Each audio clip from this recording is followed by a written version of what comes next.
Esse simples sofá esconde o segredo para uma nova profissão muito cobiçada esse ano. A partir de hoje, você poderá trabalhar de onde quiser. Vai começar podendo ganhar pelo menos R$ 1.000 logo no primeiro mês. E tudo isso com 2 horas por dia. Está nas suas mãos a oportunidade que você tanto buscava para trabalhar de casa e ganhar um bom dinheiro. Mas sobre os impostos, baixar os impostos não seria uma maneira de deixar a gasolina mais barata com menos custos para a população? Eu sei que os impostos financiam o governo, que teoricamente vai gastar em certas áreas para nos beneficiar.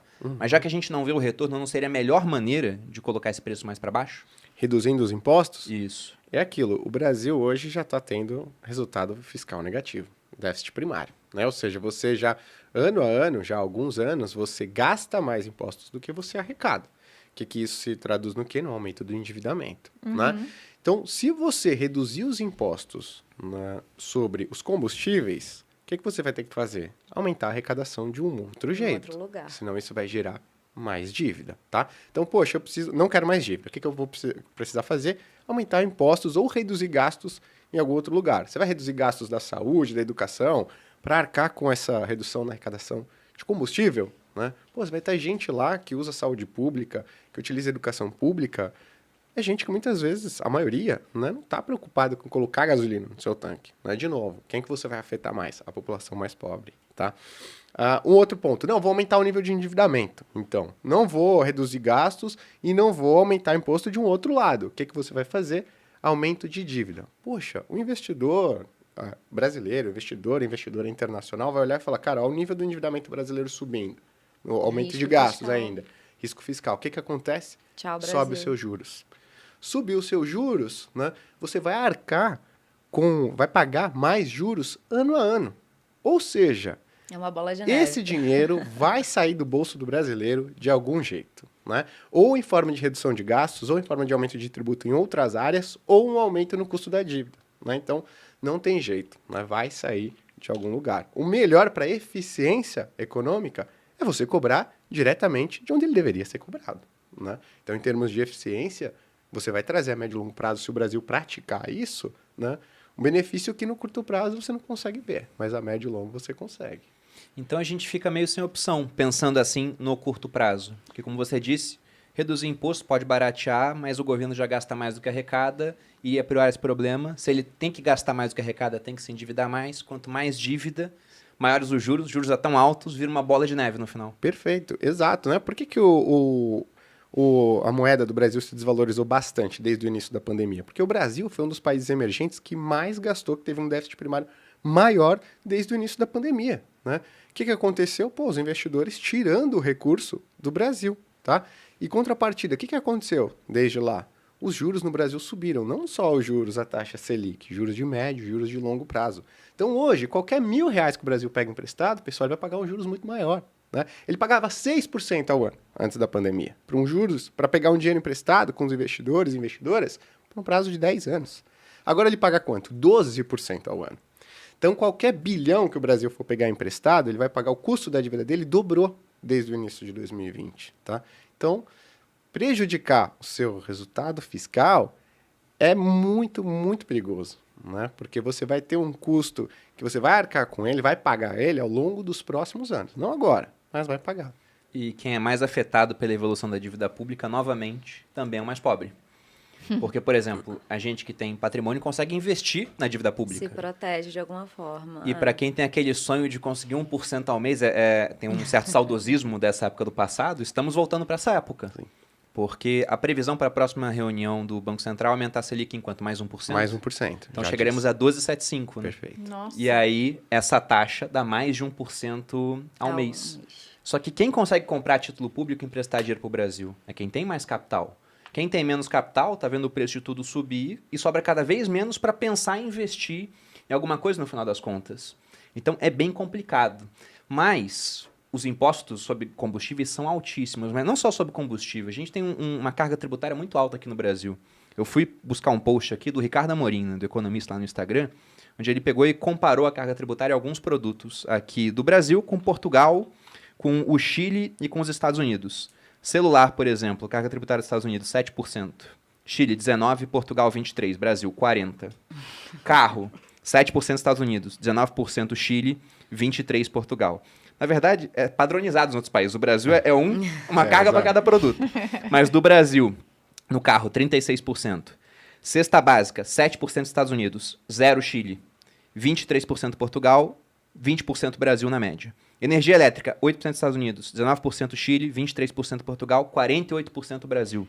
Como é que a gente vai ajudar o pobre se a gente pega a conta dele e sobe 50% do valor para ele ter luz em casa? E agora combustíveis. Um detalhe. 7% Estados Unidos, 19% Chile, 23% Portugal e somando tributos federais e estaduais, 62% de tributos sobre o combustível no Brasil. Olha onde a carga tributária no Brasil é maior. Onde você não tem escapatória. Você vai parar de consumir energia elétrica? Você vai parar de colocar combustível? Não dá. Onde a carga tributária é maior. Né? Porque os preços são... A demanda é inelástica. O Brasil é uma armadilha. Perfeito. Exato. E tem que deixar isso... E assim terminamos o nosso podcast. Essa mensagem Fica a dica. animadora, maravilhosa. Não, mas tem algumas coisas sendo discutidas em congresso, por exemplo, o ICMS, a mudança da cobrança. Antes o ICMS, como você falou, né, cada estado tem a sua alíquota, mas agora, ao invés de ser cobrado pela cadeia toda, ser cobrado só por uma parcela da cadeia. Então, Porque ainda tinha efeito em cascata. era ainda. efeito cascata. Então, agora a proposta é que seja cobrado só de uma parte dessa cadeia toda.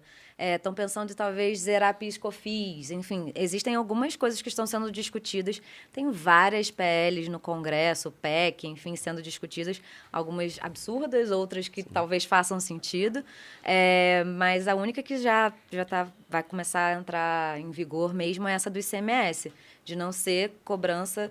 E aí você tem um outro problema, né? Você está falando de arrecadação estadual, porque o ICMS é estadual, em ano eleitoral. Tem estados que estão quebrados. Então, Minas Gerais, Rio de Janeiro, Rio Grande do Sul, são estados que estão com problemas fiscais graves. Então, você vai mexer na arrecadação desses estados.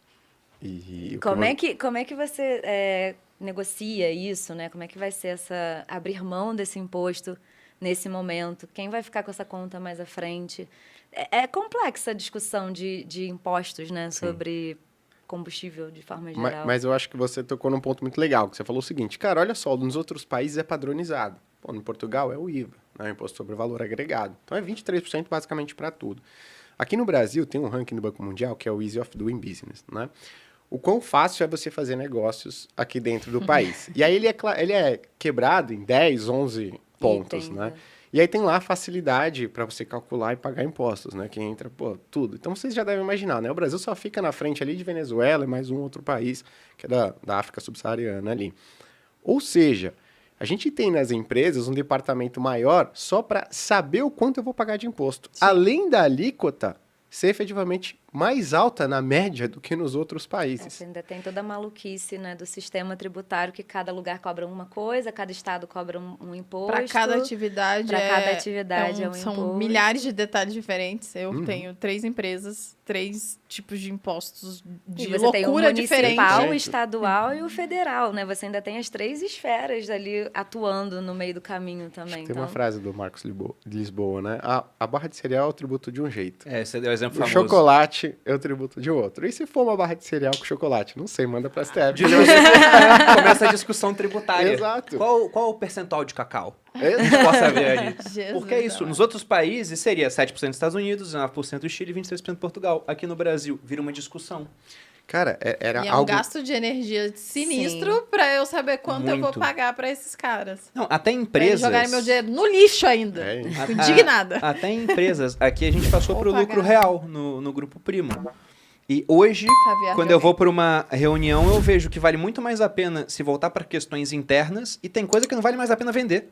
Porque você pega o custo, o imposto, tudo, você vê, cara, eu tô pagando para trabalhar se eu fizer isso. Exatamente. Sendo que em questões internas você começa a ver, não, tem a lei tal, que aí você consegue uma diminuição de imposto aqui. Mas vira um meandro sem fim. É uma maluquice tributária. É muito complicado. Manicômio tributário. Se eu não me engano, fala, eu falo isso porque na faculdade lá em Portugal, na Nova, não na New, desculpa. Eu estudei efetivamente esse índice. E se não me engano, em Portugal, a média que as empresas levavam para calcular e pagar impostos por ano, média, pequena, média, grande empresa, se não me engano, tá? É ao redor de 100 horas por ano. Cara, você coloca para uma pessoa que está ali no setor de contabilidade, ou precisa para calcular o quanto que eu vou pagar de imposto no ano. A pessoa vai lá e faz, né? Aqui no Brasil era superior a 1.000 horas por ano, a média, né? Ou seja, olha a diferença de eficiência que você tem.